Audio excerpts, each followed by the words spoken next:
Shalom, call the law Yahweh Bashim Abishai, Bashim Rakakadash. Damalas into the apostle and elder. Salutations to all my fellow laborers doing this work in truth and sincerity, risking their lives and their freedom to do so now more so than ever. To the scattered elect that are scattered around the four corners of the earth, that be like unto the speckled bird, the Israelite foreigners. To you I say Shalom. This is your brother Malcolm, part 2 continuing. Because they cut off the camera. They the camera just cut off out of nowhere, and it ain't. I don't know if that happens to other brothers, but it happens to me quite a lot. I don't think it's just coincidental.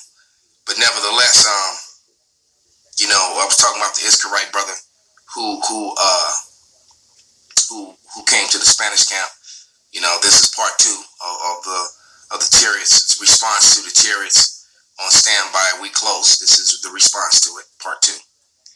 And but nevertheless, the brother was like, y'all waiting on that, but he was so wooed by our passion for the Bible, though, that it made him see things differently. So I don't know if he's going to get it or if he's not, because I told the brother to his face that, that the Lord is coming for us. We were talking about the chariots and salvation and everything else, and that, and that he stopped to hear his truth for one or two reasons. I said, you either stop that you may be blessed, so that you can receive salvation, or you stop that you can hear this truth so that you may be cursed and receive destruction, and your blood is off our hands. I told him that because he was talking about all the people coming up that's going through hell, and all the kids that's been stuck in those camps for over a year and they're traumatized and woo off the bam. And I told him all our people that's coming up from South America and Central America, coming across the border, they're coming here for judgment. They're coming here to be judged. And there's one or two things are going to happen. They're either going to catch a ride on these chariots, or they're going to be destroyed by them, or destroyed by the events and the other plagues that the Lord is going to send. Point blank, period, man. Because the only way to get this inheritance, man, is to make it across that straight line that I was reading about. You got to go cross that. You got to go follow that straight and narrow road. Straight meaning suffering road. Road of suffering, man. And when you come into this truth, things get harder. It really does. It doesn't get easier. It gets harder. Because, sometimes your women start acting. A lot of brothers have lost their women and their families in this truth. Some women get jealous of the brotherhood. Some women just ain't with it because they with the world. They want the old you. All right? They don't want this new in order you. And a lot of them get when they hear or read or hear or spoken about Isaiah 4:1, they get upset about that. So that's a straight and narrow road, because it's like, am I gonna try to keep my family together, and I'm gonna just or am I gonna follow the Lord? Well, you know what? We chose to follow the Lord because the Lord promised us that whatever we lose on this side, we're gonna get back 100-fold, man. So women gonna leave you, family gonna leave you, turn against you. Forget about all that. You're gonna get 100-fold, man. And that's what that guy couldn't get, because he was bragging about his car and his bank account and his money. And I was like, man, don't you know America's about to shut down? You about to have nothing, bro.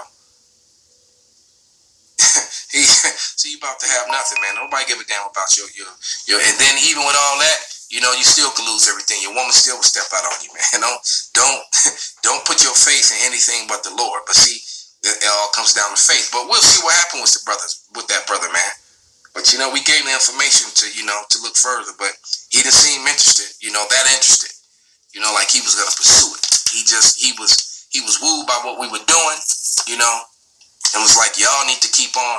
I'm like, yeah, well, we gonna keep on. You the one that need to get with this. But our salvation is coming, man. Let's go to Wisdom of Solomon.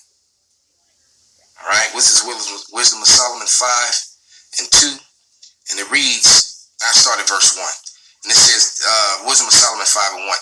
Then shall the righteous man stand in great boldness before the face of such have afflicted him and made no account of his labors. And we're standing before the face of Edomite, their governments, their military, their elites, their law enforcement, all. And we're telling them, look, we're the people of the Lord. These are not, what they call them, UAPs or AIPs, or unidentified aerial phenomenon, UAPs or UFOs. These are the chariots of Israel. And just like they admitted on that 60 documented report, they are a threat, and they are a threat because they're coming to dethrone you, and basically they're coming to take down all kingdoms.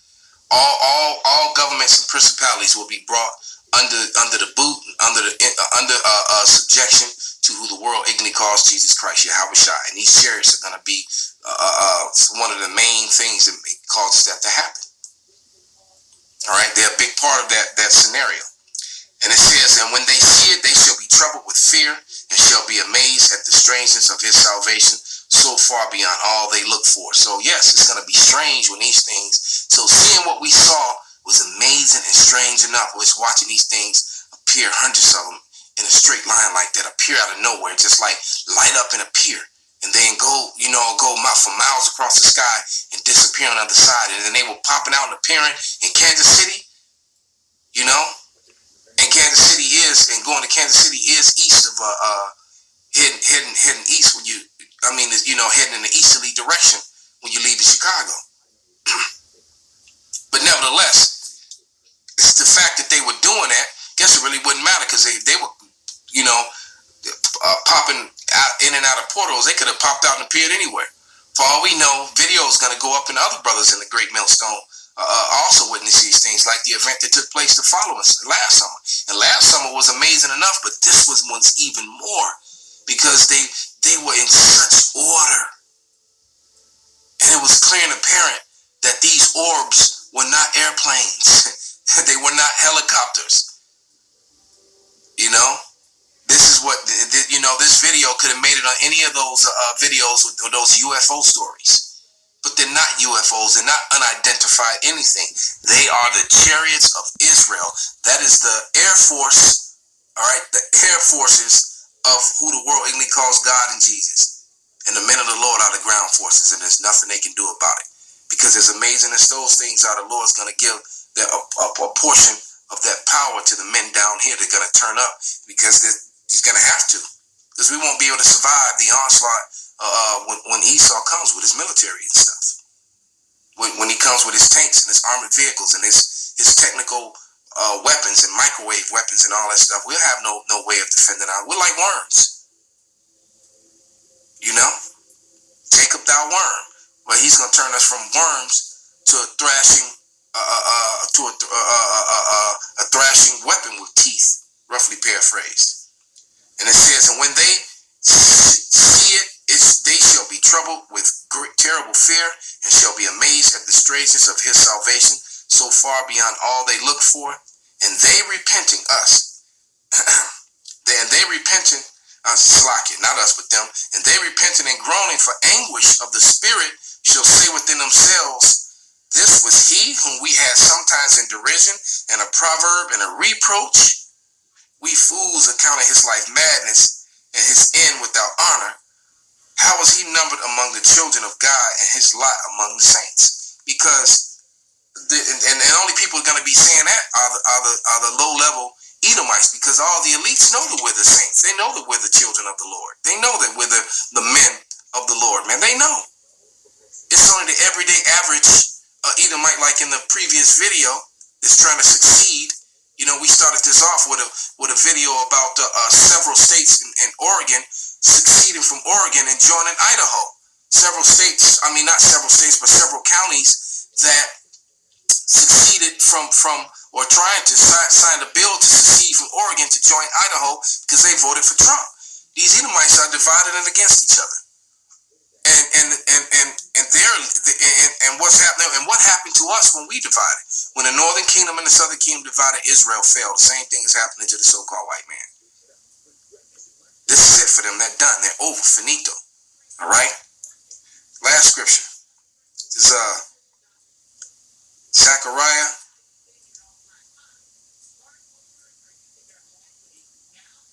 5:2. I started first verse 1. Then I turned and lifted up my eyes and looked, and behold, a flying roll. He said unto me, what seest thou?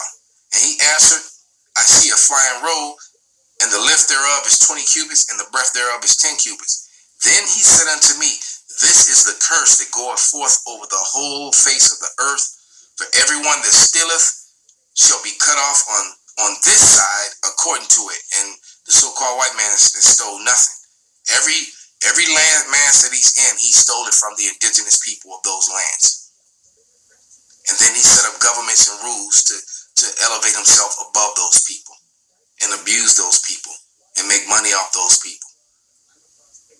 You know, I was just talking to a fake Jew yesterday who was talking about how much he loved Puerto Rico and going to the Dominican Republic, and then he talked about how beautiful it is, but how poor and the people are. Yeah, well, the policy of your people helped make them that way. I mean, it was a part of the curses, you know, and all and everything too.